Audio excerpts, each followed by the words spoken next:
వాడు దేశంలో ఎక్కడికి వెళ్ళినా సరే విద్వాన్ సర్వత్ర పూజ్యతే, అందరూ గౌరవిస్తారు. అటువంటి విద్య ఏముంది అతనికి, అలాగే మీ పరమేశ్వరుడి దగ్గర విద్య ఉంది అని చెప్పి అడుగుతున్నట్ట. పరమేశ్వరుడి దగ్గర విద్య ఏముందండి మీకు ఎవరికైనా తెలుసా? విద్య ఏముంది ఆయన దగ్గర? వేద శివ శివో వేద, సకల వేదాల రాశిని మొత్తం కూడా ఆయన గుండెల్లో పెట్టుకున్నాడు. మొత్తం శాస్త్రాలన్నీ కూడా, వ్యాకరణాలన్నింటినీ కూడా ఆయన ఆసనంలాగా వేసుకుని కూర్చున్నాడు.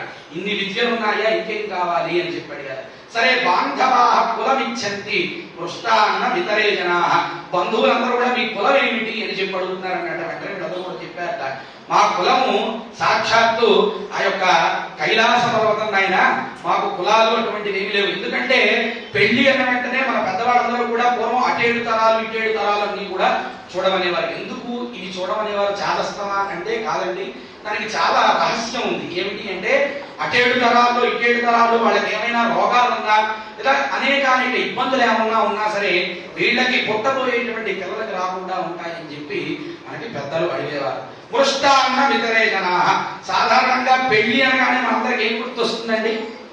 బాగా ఆడంబరంగా లక్షలు పోసి మధ్య ఖర్చు పెడుతూ ఉన్నారు. పెళ్లి అనగానే మనందరికి గుర్తొచ్చేటువంటి విషయం ఏంటి? ముందుగా పెళ్లి మండపం మీద అక్షతలు వేసినా వేయకపోయినా ముందుగా మంత్రం అటు వెళ్తాం. శుభలేఖలో చక్కగా ఎక్కడుందా ఆ మాట అని వెతుక్కుంటూ ఉంటాం. ఏమిటంటే విందు. పెళ్లి అనగానే మనందరికి ఏమి గుర్తొచ్చేది? పెళ్లి పప్పు అన్నం. అటువంటి పెళ్లి భోజనానికి కూడా చాలా ప్రాధాన్యత ఉంది. ఆ పెళ్లి పప్పన్నాలు ఎలా పెడతారు అని చెప్పి అడుగుతున్నారు.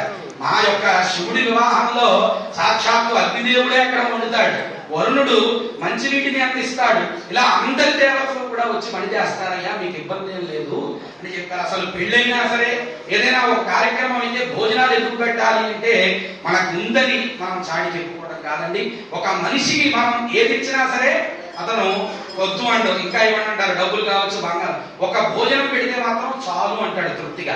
కడుపు నిండితే మనసు నిండుతుంది, మనసు నిండితే వాడు ఆశీర్వచనం చేసేటువంటి ఆ మాటలు ఏవైతే ఉంటాయో అవి పిల్లలు పెళ్లి చేసుకునేటువంటి దంపతులందరికీ కూడా సుఖాన్ని చేరుస్తాయి అని చెప్పి పెళ్లిలో మనకి భోజనం అనేటువంటిది ఏర్పాటు చేశారు. ఇప్పట్లాగా మనకి శుభ్రంగా ఇప్పుడు అన్నం దొరుకుతుంది, చక్కగా మనం అన్నాన్ని వృధా చేస్తూ కూడా ఉన్నాం. ప్రతి ఇంట్లో కూడా అందరం చంద్రుడు పాడైపోతాడు, మనశ్శాంతి లేకుండా పోతుంది అన్నాన్ని వృధా చేస్తే.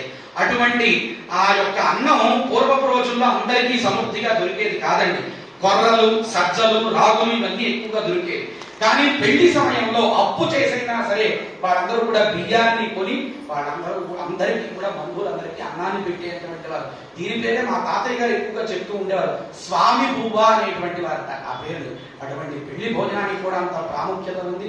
ఇప్పుడు మన శివ కళ్యాణంలో కూడా వాళ్ళు ఎవరు? విశాలాక్షిదేవి అమ్మవారి వైపు ఉన్నటువంటి ఋషులందరూ కూడా ఇంకా అనేక ప్రశ్నలు, మీ శివుడు అలాంటి వాడు, ఇట్లాంటి వాడు, శ్మశానంలోనే కూర్చుంటాడు, మా అమ్మాయితో ఉంటాడా అని అనేక ప్రశ్నలు వేస్తుంటే ఈ యొక్క శివుడు వైపు ఉన్నటువంటి సప్త ఋషుల్లో పెద్దవాడైనటువంటి కశ్యప ప్రజాపతి లేచి ఒక అద్భుతమైనటువంటి పద్యాన్ని చెప్పాడట.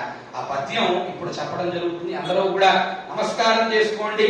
ఆ నమస్కారం చేసుకుని ఆ పద్యాన్ని అందరూ కూడా వినండి.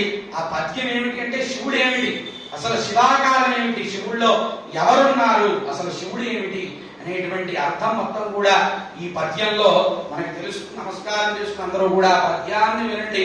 అగ్ని ముఖంబు పరాపరాత్మకమాత్మ కాలంబు గతి రత్నగర్భ పదము శ్వశనంబు నీయూర్పు రసన జలేశుండు దిశలు కర్ణంబులు దివములు నాభి సూర్యుండు కన్నులు శుక్రంబు సలిలంబు జఠరంబు జలధులు చెడలు శరమం సర్వభుషధులు రోమచయములు శల్యంబు రత్రుడు మానస అమృతకరుండు ఛందములు ధాతువులు ధర్మ సమితి హృదయము దాస్య పంచకమృష దాహ్వయంబు అయిన ఈ రూపము శివరూపము సరసత్వమై శివాఖ్యమై స్వయం జ్యోతి అయి ఎప్పు నాట్యమవుచు అని కశ్యప ప్రజాపతి చెప్పినటువంటి వెంటనే వాళ్ళందరూ కూడా ఆశ్చర్యపోయారు. ఏమిటండి శివుడి గొప్పతనం, శివ శివ అంటున్నారు అంటే ఆయన అడుగు తీసి అడుగు వేస్తే కాలం అగ్నిహోత్రమే, ఏదైతే అగ్నిదేవుడు ఉంటాడో అగ్నిహోత్రమే ఆయన ముఖం.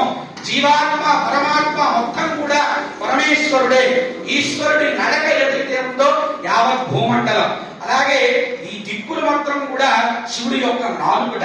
అలాగే సూర్యుడు వీళ్ళందరూ కూడా శివుడి యొక్క చెవులుట. అలాగే స్వర్గం ఈశ్వరుడి యొక్క నాభిట. అలాగే పరమేశ్వరుడి యొక్క శిరస్సు ఏదైతే ఉందో ఓషధులు, మనకి ఏదైతే ఆయుర్వేదంలో ఓషధి గుణాలని కూడా చెప్పారో ఆకులన్నీ శివుడి యొక్క రోమచేయములుట.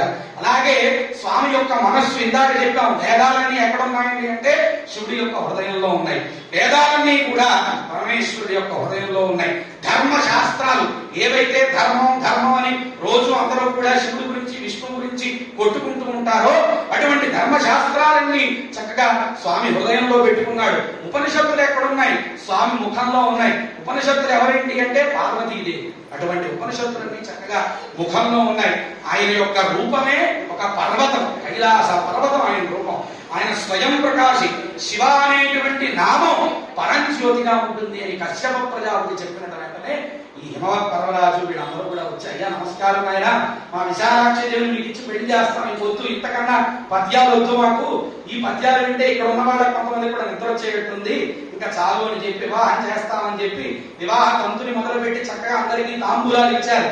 ఇచ్చి తాంబూలాలు ఇచ్చిన తర్వాత, అయ్యా ఒక్కసారి సభలో ఉన్న వాళ్ళందరికీ కూడా మీ పరమేశ్వరుడి యొక్క గోత్రం ఏమిటి, మీ పరమేశ్వరుడి యొక్క ఋషుడు ఎవరు, మీ పరమేశ్వరుడి యొక్క వంశ పరంపర ఏమిటి, ఆయన తాత ఎవరు, తండ్రి ఎవరు, అన్నీ కూడా చెప్పండి అని చెప్పి వాళ్ళందరూ కూడా అడిగాడు. అయితే ఆయనే జగత్తు మొత్తానికి కారకుడు. అయితే ఆయనకి భావన మాత్రంగానే ఇక్కడ మనం తల్లి తండ్రి అనేటువంటి ఆ యొక్క భావన మాత్రంగానే ఈ ప్రవర చెప్పడం జరుగుతుంది. చక్కగా ఆ శివ ప్రవర అందరం కూడా కాశీ విశ్వేశ్వరుడి ప్రవర అంటే ఏమిటి, మన వంశం, మన తాతలు ముత్తాతలు వాళ్ళందరికీ కూడా మనం చెప్పడం జరుగుతుంది. అందరూ కూడా చక్కగా నమస్కారం చేసుకుని పరమేశ్వరుడి యొక్క ప్రవర చెప్పడం జరుగుతుంది.